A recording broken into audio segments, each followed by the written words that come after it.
All right, you bastards. Want to talk about the Pope? The dude with that stupid hat. You mean the papal tiara? Yeah, whatever that thing. Apparently, some of you are actually curious about this dude, so strap in. We're going deep on the Pope's power and some seriously fucked up history. Wikipedia is our Bible today, so let's cut the crap and dive in, shall we? It all starts with that word pope, which just means father in Greek. Way back in the day, any bishop could get called pope. Ah, everyone's special. Right.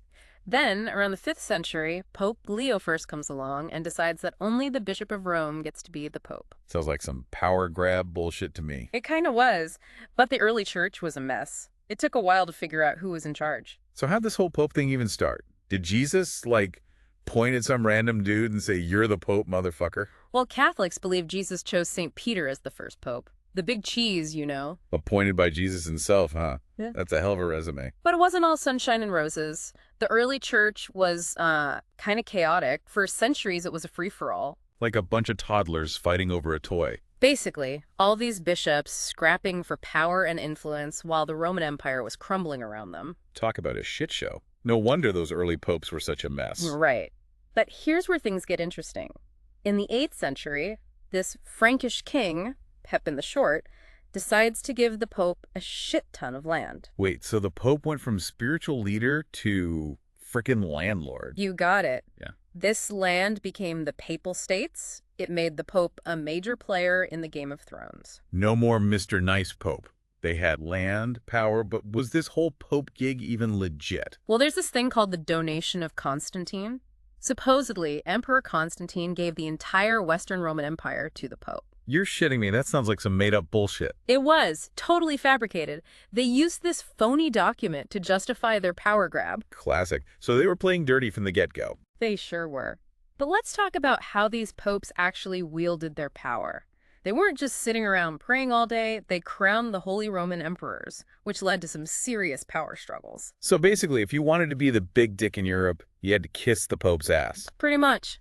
But it wasn't just about emperors. They also had this thing called the investiture controversy. The Pope and kings fought over who got to appoint bishops. Why the hell would they care about appointing bishops? Sounds boring. Bishops were powerful, dude. They controlled land, resources, the whole 9 yards. So it was all about control, just like any other pissing contest. Exactly. And the popes weren't afraid to use these things called papal bulls to get their way. Papal bulls. Sounds like something you'd find in a field. What are those? Official decrees from the Pope. Some of them were some seriously badass power moves. Like what? Give me an example. In 1155, Pope Adrian IV gave King Henry II of England permission to invade Ireland with the bull Laudabiliter. Damn, the Pope basically said, "Go get him, tiger." And then, in 1207, Pope Innocent III forced King John to make England a papal fiefdom. The balls on that guy. He basically told the King of England, "You're my bitch now." Right. And in 1493, Pope Alexander VI issued a bull that led to the Treaty of Tordesillas. The what now? Basically, it divided the entire fucking world between Spain and Portugal. Damn. The Pope was calling the shots back then. It's insane how intertwined religion and politics were. The Pope wasn't just some religious dude. He was playing 4D chess on a global scale. The puppet master, pulling all the strings. But I bet it wasn't always smooth sailing. Did anyone ever try to challenge the Pope's authority? Like some asshole claiming to be the Pope? You bet. There were times when you had multiple dudes claiming to be the goddamn Pope. You're kidding me. Like some kind of papal imposter. We call them anti-popes, rival claimants to the throne, so to speak. And it got messy as hell. Holy shit. Imagine having 2 or 3 popes running around, all thinking they're the real deal. Even the church itself admits that in some periods, it's impossible to say for sure who the real Pope was. That's hilarious. So it's like a reality TV show, but with robes and funny hats. One of the craziest periods was the Western Schism, from 1378 to 1417. 3 popes at one point, each with their own followers. Talk about a clusterfuck. How'd they even sort that mess out? It took a council, the Council of Constance, to settle the dispute. They chose Martin V as the one true pope. So the Pope got put in his place, huh? But this whole anti-pope thing, that must have screwed up the church's power. It definitely caused chaos. But Yeah. the papacy survived. What a resilient bunch of bastards. So after all that drama, what's the Pope up to these days? Well, the Papal States are long gone. They became part of Italy in 1870. Today, the Pope's more focused on spiritual stuff. So no more conquering lands and calling the shots. Not quite. He's still the head honcho of Vatican City, which is its own independent city-state. The Pope's basically the president of a really tiny country. Kinda, yeah. But his real power is his spiritual leadership over 1.3 billion Catholics. Damn, that's a lot of people. Yeah, Even without armies and land, he still has a shit ton of influence. absolutely. But even today, there are questions about his authority, like papal infallibility and papal supremacy. Papal infallibility. Does that mean he's never wrong? Like some kind of god? Not exactly. It's this idea that in certain situations when he's talking about faith and morals, he can't be wrong. Sounds like some convenient bullshit to me. It's been debated for centuries, even within the church. So what about this papal supremacy thing? Is that like a superpower or something? Basically, it means he's the top dog in the Catholic Church, more powerful than all the other bishops and cardinals. Got it. But let's be real. The papacy has had its fair share of controversies, especially these days. All those sex abuse scandals and cover-ups, it's pretty fucked up. You're right. The church has been under fire for its handling of those horrific cases. It's a dark stain on their history. It definitely raises serious questions about their accountability. No doubt. But even with all that, the Pope's still a major player on the world stage. He meets with world leaders, speaks at the UN, his words carry weight. It's pretty mind-blowing. It's like he's a rock star, but for religion. The Pope is a complex figure. Spiritual leader, political player, symbol of hope for some, controversial figure for others. It's crazy how one dude in a dress can have so much power. But enough of this serious crap, let's have some fun. Tell me, does the Pope have any weird traditions or fun facts that'll blow our minds? Oh, absolutely. You want weird? We got weird. Let's start with the papal tiara, that ridiculous triple crown. They haven't worn it for official stuff since the 1960s. What a shame. I would totally rock that thing. But speaking of bling, what about the fisherman's ring? Oh yeah, that's a classic. It's a gold ring with St. Peter fishing on it. Every new pope gets one. Like their papal ID card? Pretty much. But here's the kicker. When a pope kicks the bucket, they destroy the ring with a silver hammer. Seriously. That's metal as fuck. It's a tradition, man. All right, what else you got? How about this? The pope always wears white. White. Sounds a bit boring, don't you think? Maybe, but it's supposed to symbolize purity and holiness. Whatever you say. And you know about that crazy chair they used to carry the pope around on? The City of Gestatoria. Yeah, what a ridiculous contraption. They stopped using it regularly in the 1970s, thank God. I bet his back was killing him. Yeah. So how do we even know when we have a new pope these days? They sent out a tweet? Not quite. They lock up all the cardinals in the Sistine Chapel until they choose one. Then they burn the ballots. Sounds kind of sketchy if you ask me. It's tradition. And the color of the smoke tells you what's up. Black smoke, no decision. White smoke, we got a new pope. That's how they announce it. Seriously. It might seem old school, but it's dramatic as hell. True, true. So after all this talk about popes, power, and weird traditions, where do you stand on this whole pope thing? It's a powerful institution, a long and complex history. They've had a huge impact on the world, that's for sure. So what's the verdict? Force for good? Relic of the past? Or somewhere in between? I think that's up to each person to decide. It's a personal journey, man. Deep, dude. Well, that's it for part 1 of our papal deep dive. We've gone from humble beginnings to global domination and everything in between. Join us for part 2, where we'll delve into the Pope's actual job and the challenges he faces today. Welcome back, you heathens. Last time, we dug into some papal history, power trips, and those ridiculous outfits. Now, let's talk about what the Pope actually does. What's this dude's job description? Yeah, enough with the history lessons. Let's get down to brass tacks.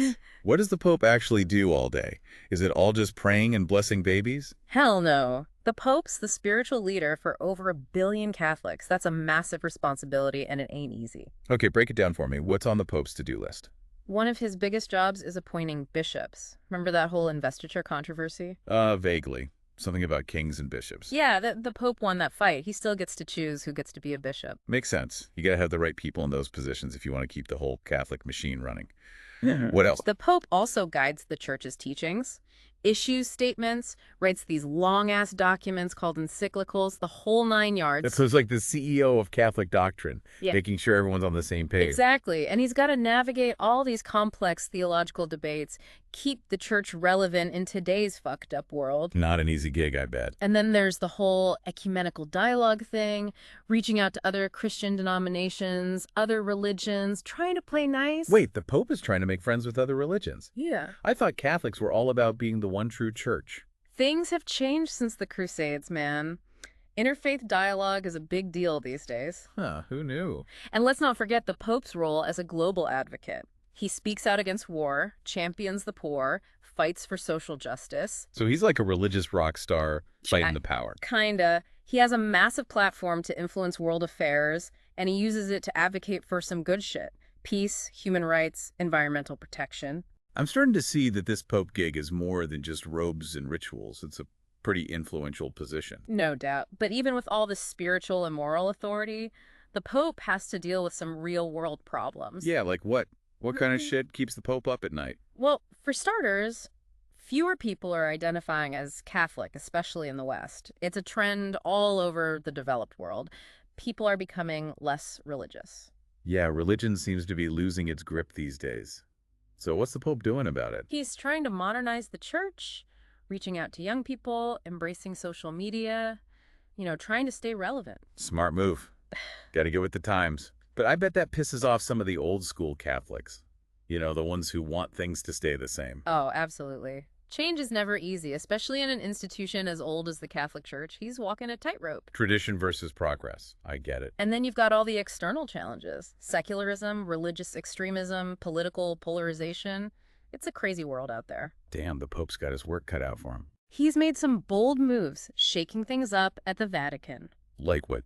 Give me the juicy details. He's been outspoken about climate change, poverty, immigration, even suggesting a more open stance on things like homosexuality and divorce. Wow, that's pretty progressive for a Pope. I bet the conservatives are shitting bricks. He's definitely ruffled some feathers, but he's also inspired a lot of people with his message of hope and change. So what's the takeaway here? What do people need to understand about the papacy? The papacy is more than just a religious office. It's a global institution with a lot of influence. It's crazy how one dude in a dress can have such an impact on the world. It's a fascinating position, a blend of faith, power, and humanity. I never thought I'd say this, but I'm actually starting to find this Pope stuff pretty interesting. It's a rabbit hole, my friend. The more you learn, the more you realize there's so much more to know. Okay, you've piqued my curiosity. Tell me more about this Vatican City place. Is it all secret societies and ancient rituals, like something out of a Dan Brown novel? It's not quite that dramatic, but the Vatican definitely has its secrets.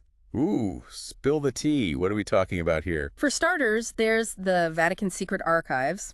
It's not so secret anymore, but it's this massive collection of documents, some dating back to the 8th century. Wait, the Vatican has its own archives. That's badass. What kind of stuff is in there? Millions of documents, letters, books, artifacts. It's basically the history of the church, all in one place. Can anyone just go in and browse around? Not really. You gotta be a serious researcher with this specific project to get access. Yeah, I guess they don't want just anyone snooping around in there. But what are they hiding? That's the million-dollar question, isn't it? Some people think there's explosive stuff in there that could shake the church to its core. Conspiracy theories. I love it. What are some of the craziest ones? Oh, the usual stuff. Hidden gospels that contradict the Bible, evidence of alien contact, secret societies controlling the world. Aliens. Come on, you're pulling my leg. Hey, I'm just reporting what's out there. But it's all speculation, of course. It just adds to the mystery. Totally. So, realistically, what do you think the Vatican's trying to keep under wraps? Well, their finances are notoriously murky. There have been accusations of shady dealings and lack of transparency. Like money laundering and stuff? Probably not that bad, but they're definitely not known for being open about their money. I bet that pisses off a lot of Catholics who donate their hard-earned cash. For sure. It raises questions about accountability, and then there's the whole sex abuse scandal thing. Yeah, that's something they'd probably rather forget. They've made some progress in addressing it, but there's still a long way to go. No doubt. After hearing about all this, the Vatican sounds more like a mafia family than a religious institution. That might be a bit harsh, but I see your point. It's a powerful institution with its share of secrets and problems. Okay, fair enough. But enough with the dark stuff. Yeah, Tell me enough. something cool about the Vatican. Well, it's home to some of the most stunning art and architecture in the world. Oh yeah, like the Sistine Chapel and St. Peter's Basilica? Exactly. Michelangelo's Sistine Chapel ceiling is iconic, and St. Peter's is a masterpiece of Renaissance architecture. They're on my bucket list for sure. You won't be disappointed. It's like an open-air museum. Priceless treasures everywhere you look. So it's like a pilgrimage for art lovers. You could say that. Millions of people visit the Vatican every year just to experience its beauty and history. I'm starting to see the appeal. The Vatican's more than just religion. It's a cultural force that shaped the world. Absolutely. And it's constantly evolving. That's what makes it so fascinating. We've covered a lot of ground, from the Pope's job description to those Vatican secrets and even those cultural treasures. We've gone deep, man. Deep indeed. All right, folks, that's it for part 2 of our papal adventure. All right, you degenerates, welcome back for the final round of our papal beatdown. We've covered the Pope's crazy history, his power grabs, the ridiculous costumes, and even the Vatican's dirty secrets. Now it's time to tackle the really controversial shit, the stuff that'll make your brain melt. That's right. We're diving into the deep end of the philosophical pool. Hit me with it. What kind of mind-blowing questions are we wrestling with today? Let's start with the big one. Papal infallibility. This idea that the Pope can't be wrong when he's talking about certain stuff. You mean like the Pope's word is basically the word of God? Mm-hmm. That's a lot of power for one dude. It's a tricky concept, and it's been debated for centuries, even among Catholics. So how often does this infallibility thing actually happen? Does the Pope just whip out this magical I'm right card whenever he screws up? Not really. It only applies under very specific conditions, when he's making a formal declaration on matters of faith and morals. Okay, so he can't just go around saying he's always right. Nope. And even then, it's only been invoked a handful of times in history. Well, that's a relief. I thought we were dealing with some kind of divine dictator here. But it still raises some interesting questions about religious authority. How can anyone claim to be infallible? Yeah, that's a head-scratcher for sure. Yeah. What else are we dissecting today? How about the Pope's stance on all the hot-button social and political issues? Ooh, that's a good one. The Pope seems to have an opinion on everything these days. Climate change, poverty, LGBTQ rights. And what he says carries a lot of weight. It's like he's a global influencer, but for religion. Yeah. Is he trying to push some kind of agenda? Well, his agenda is rooted in Catholic social teaching, which emphasizes human dignity, social justice, and the common good. But the Catholic Church is pretty old school on a lot of things. Like, they're still against abortion and contraception, right? Right. Their views on those issues haven't changed. So it's not all about peace and love then. Even on those tougher topics, the Pope often stresses the importance of compassion and dialogue. That makes sense. You can't win people over by yelling at them. Okay, what other mind-blowing topics are we exploring today? How about this? Do we even need a Pope in the 21st century? Damn, that's a good one. The papacy has been around forever, but is it still relevant today? That's a question a lot of Catholics are asking these days. So what's the answer? There isn't one easy answer. Some folks think the Pope is essential for unity and authority, while others think the Church could function just fine without him. It's like that whole debate about having a king versus a president, but for Catholics. You got it. It's a complex issue, and it reflects how the Church is grappling with change, both internally and in the world at large. I'm starting to realize this whole Pope thing is way deeper than I thought.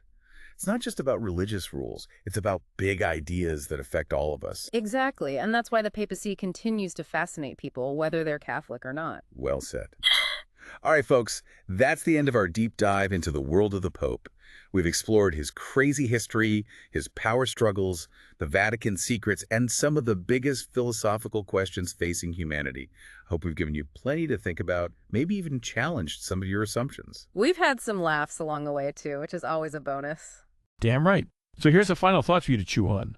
What do you think about the Pope now? Is he a force for good, a relic of the past, or something in between?